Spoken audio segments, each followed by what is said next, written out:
మేడిగడ్డ ఆనకట్ట కుంగుబాటుపై vigilance and enforcement విభాగం లోపాలను ఎత్తిచూపించింది. ప్రాజెక్టు ఒప్పందానికి విరుద్ధంగా పనులు జరిగాయన్న విజిలెన్స్ మేడిగడ్డ పనులు పూర్తి కాకముందే పూర్తయినట్టు సర్టిఫికెట్ ఇవ్వటాన్ని తప్పుపట్టింది. 5 సీజన్లు పూర్తయినా కాపరు డ్యాం తొలగించలేదని, కటాఫ్ వాల్స్, రాఫ్ట్ మధ్య అనుసంధానం డ్రాయింగ్స్ ప్రకారం లేవని వెల్లడించింది. ఏడో బ్లాక్లోని 16 నుంచి 21వ పియర్స్ వరకు పగుళ్లు ఉన్నాయని స్పష్టం చేసింది. 3D నమూనాకు అనుగుణంగా అప్స్ట్రీమ్, డౌన్ స్ట్రీమ్ భారాన్ని సరిచేయలేదని విజిలెన్స్ తెలిపింది. ఆనకట్టకు ఎలాంటి మెయింటెనెన్స్ చేపట్టలేదని, దెబ్బతిన్న ప్రాంతాల్లో మరమ్మతుల కోసం 4 సార్లు నోటీసులు ఇచ్చినట్టు వెల్లడించింది.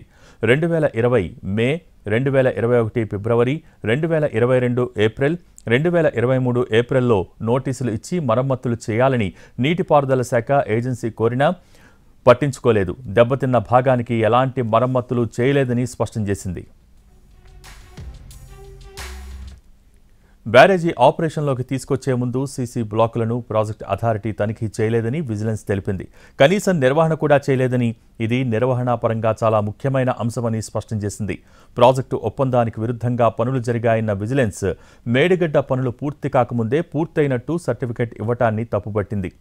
డిఫెక్ట్ లయబిలిటీ పీరియడ్కు సంబంధించిన రామగుండం ఈఎన్సీ ఇచ్చిన నివేదికకు ఇవి పూర్తి విరుద్ధంగా ఉన్నాయని వెల్లడించింది.